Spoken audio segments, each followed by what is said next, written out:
అదే RTV app వార్తల్ని క్షణాల్లో చదివే అవకాశం ఉంటుంది. ఒక న్యూస్ పేపర్, ఒక టెలివిజన్ ఛానల్ మీ చేతుల్లో ఎప్పుడూ ఉంటాయి. తెలంగాణలోనే అతిపెద్ద వ్యవసాయ మార్కెట్ పసుపు పండించే ప్రాంతం ఇది. పసుపుకు అత్యధికంగా నిజామాబాద్ వ్యవసాయ మార్కెట్కే పసుపు వస్తుంది. ఎన్నో ఏళ్ళుగా పసుపు రైతుల చుట్టే రాజకీయం తిరుగుతుంది. పసుపు బోర్డు కళ ఎట్టవేళ్లకు నెరవేరింది. కానీ పసుపు రైతులకు మద్దతు ధర రావడం లేదని చెప్పి పసుపు రైతులు ఆ వ్యవసాయ మార్కెట్లో ఆందోళన చేస్తున్న పరిస్థితి. మనతో మాట్లాడేందుకు వ్యవసాయ మార్కెట్ కమిటీ చైర్మన్ ముప్పగంగారెడ్డి ఉన్నారు. వారు సార్ చెప్పండి, ముఖ్యంగా పసుపు రైతులకు ధర రావడం లేదని చెప్పి ఆందోళన చేస్తున్నారు గత 3 రోజులుగా. అసలు ఏంది పసుపు రైతుల పరిస్థితి, ఏంది వారికి ధరల పరిస్థితి, మీరు ఎలా నిర్ణయించే అవకాశాలు ఉన్నాయి? పసుపు రైతులకు ధర అన్నది ఇప్పుడు ఏదైతే వాళ్ళు పండించిన సరుకు ఏదైతే ఉన్నదో ఆ పండించిన పసుపుని మంచి ఆరబెట్టుకొని తీసుకొచ్చిన దానికి మంచి రేటు వస్తుంది. ఇవాళ మనకు 13,311 రూపాయలు పలికిన రోజులు ఉన్నాయి, 13,500 పలికిన రోజులు ఉన్నాయి. కిందికి వచ్చానంటే 11,500 తగ్గకుండా పోతుంది. అంటే పసుపుకు ధర తక్కువ అన్నది లేదు. మంచి సరుకు వచ్చినప్పుడు మంచి రేటు వస్తున్నది.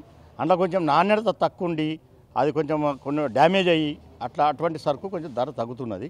ఆ ధర తగ్గిన దానికి ఆందోళన చేస్తూ ఉన్నారు. అది కాకుండా ఏమవుతుందనంటే పై లెవెల్లో కూడా కొంచెం రేటు ఇన్సిడీసీలో కొంచెం రేటు పడిపోయిన సందర్భంలో మొన్న ఖరీదారు ఎవరైతే ఉన్నారో మేము ఒకటి కటాఫ్ డేట్ అని 10,000కు తగ్గకుండా మేము పెట్టినాం. అంటే 10,000 కంటే 10,500 వేస్తేనే తీసుకుంటుంది, లేకుండా తీసుకోదు. అది ఏమైపోయిందనంటే దాన్ని తగ్గించాలన్న ఆలోచనతోనే వాళ్ళు ఉండి ఆ టెండర్ కోడ్ చేయకపోవడం వల్ల ఆ రోజు మేము అందుబాటులో లేకపోవడం వల్ల మా సెక్రటరీ గారు కానీ మేము కానీ ఎవరు అందుబాటులో లేము. నాకు కొంచెం వేరే ప్రోగ్రామ్స్ ఉంటే ప్రోగ్రాంలోనే వెళ్ళాను. కలెక్టర్ మీటింగ్కు మా సెక్రటరీ గారు వెళ్ళారు. అదే టైంలో వీళ్ళు పోగు చేసేసుకొని రోడ్డు పైకి రావడం జరిగింది.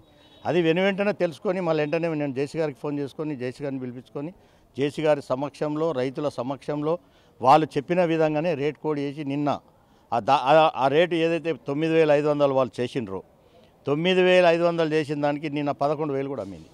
12,230 రూపాయలు కూడా అమ్మింది. అంటే మంచి సరుకుకు మంచి ధర వస్తున్నది. సరుకు నాణ్యత లోపించిన దాంట్లో మైచర్ లేని దాంట్లో కొంచెం రేటు తగ్గుతున్నమాట వాస్తవం. ఇదే ముఖ్యంగా ఎంతమంది రైతులకు ఏదైతే ఈ 12,000 13,000 ధర వస్తుంది, చాలామంది రైతులకు ఈ ధరలు రావడం లేదని చెప్పి రైతులు అయితే ఆరోపణలు చేస్తున్న పరిస్థితి. 340 క్వింటళ్ళకి 12,311 రూపాయలు వచ్చింది నిన్నటిది. మొన్న ఏదైతే వాళ్ళు అల్లరి చేసిండ్రో ఆ రోజు నెక్స్ట్ డే మనం నిన్న టెండర్ పెట్టాం కదా, 348 క్వింటాళ్లకు వచ్చింది ఆ రేటు. అంటే ముఖ్యంగా ఈ పసుపుకు అత్యధికంగా ధర రావాలంటే రైతులు ఏం చేయాలి? ఎంత పర్సెంట్ తేమ శాతం ఉండాలి? 11-12% తేమ శాతం తీసుకొస్తే నాకు తెలిసి ఖచ్చితంగా 13,000-14,000 అమ్ముతుంది. ఇదే సాంగ్లీ అని చెప్తూ ఉంటారు. మొత్తం రాష్ట్రం లోపల మొత్తం అందరూ కూడా మాట్లాడుతూ ఉంటారు సాంగ్లీలో రేట్ వస్తుందని. మేము మొన్న సాంగ్లీ మార్కెట్ విజిట్ చేసినాం. సాంగ్లీ మార్కెట్లో 11-12% ఏదైతే తేమ శాతం ఉంటుందో అదే వస్తుంది. ఏమాత్రం కొంచెం పచ్చిగా ఉన్నా వాళ్ళు అసలు మార్కెట్లో కూడా తేనియరు. అక్కడ తీసుకపోయిన సరుకుని ఇక్కడ తీసుకొస్తే ఖచ్చితంగా ఆ రేటుకు మనం ఇప్పించడానికి మనం గ్యారంటీగా ఉన్నాం. అంటే ఇక్కడ రైతులకు అవగాహన కల్పించడంలో మార్కెట్ కమిటీ సిబ్బంది కానీ మీరు చైర్మన్గా ఎలాంటి ఇంకా ముందు ప్రయత్నాలు చేస్తారు?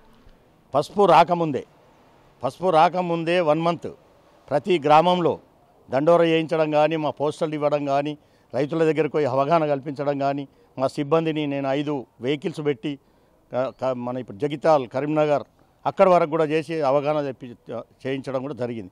అయినా మన రైతులు కొంచెం ఇప్పుడు నాకు తెలిసి ఒక 30-40% ఒక దీనికి వచ్చారు. నెక్స్ట్ అయితే ఖచ్చితంగా ఆ ఎండిన సరుకు వచ్చే విధంగానే చర్యలు తీసుకుంటాం. మ్యాచర్ మిషన్లు కూడా తెప్పిస్తున్నాం. ఇప్పుడు మా ఏదైతే ఇన్గేట్లనే మ్యాచర్ మిషన్తో చెక్ చేస్తాం. ఎండింది ఉంటేనే లోపలికి వస్తుంది, లేకుంటే పచ్చిది ఉంటే బయటకు వెళ్ళిపోతుంది. అది ఇది నా రేటు విషయంలో కానీ దాని విషయంలో అప్పుడు ఎలాంటి ఇబ్బందులు ఉండవు. అయితే గత ఏడాది 20,000 పైగా పలికిన పసుపు ధరలు తగ్గడంతో అసలు ఏంది పరిస్థితి? రైతులకు ధరలు తగ్గడంలో ఆందోళన చెందుతున్న పరిస్థితి. గత ఏడాదిలో పసుపు తక్కువ ఉండే, ఇలా రోజుకి 40,000 50,000 బస్తాలు వస్తున్నాయి. 50,000 బస్తాలు వచ్చిన తర్వాత మనకు అత్యధికంగా పండింది ఈ సంవత్సరం. దాంతో కొంచెం రేటు తగ్గిందొచ్చు అని అనుకుంటున్నా నేను.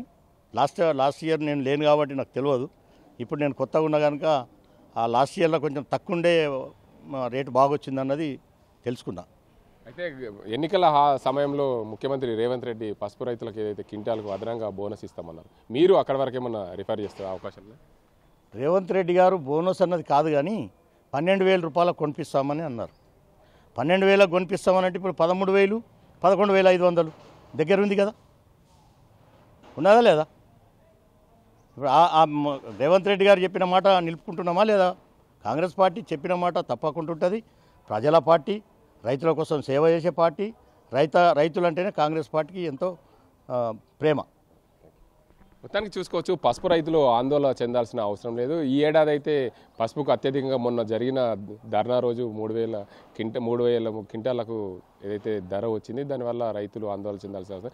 వచ్చే సంవత్సరం మాత్రం ఖచ్చితంగా తేమ శాతాన్ని ఏదైతే 12% మ్యాచర్ ఉంటుందో అదే వ్యవసాయ మార్కెట్కి వచ్చే విధంగా ఇన్గేట్లోనే తేమ శాతాన్ని పరిశీలించి అక్కడ నుంచి ఎండిన పసుపు ఉంటేనే వ్యవసాయ మార్కెట్లకు తెచ్చే విధంగా రైతులకు అవగాహన కల్పిస్తాం. రానున్న రోజుల్లో రైతాంగానికి ఎలాంటి ఇబ్బందులు లేకుండా పసుపుకు మంచి ధరలు వచ్చే విధంగా వ్యవసాయ మార్కెట్ నుండి చైర్మన్గా నేను కూడా బాధ్యత వహించి రైతులందరికీ మంచి ధరలు వచ్చే విధంగా చూస్తామని చెప్పి హామీ ఇస్తున్నారు. ఇది ఇక్కడ పరిస్థితి. కెమెరా అజీంతో గంగారెడ్డి, RTV నిజామాబాద్.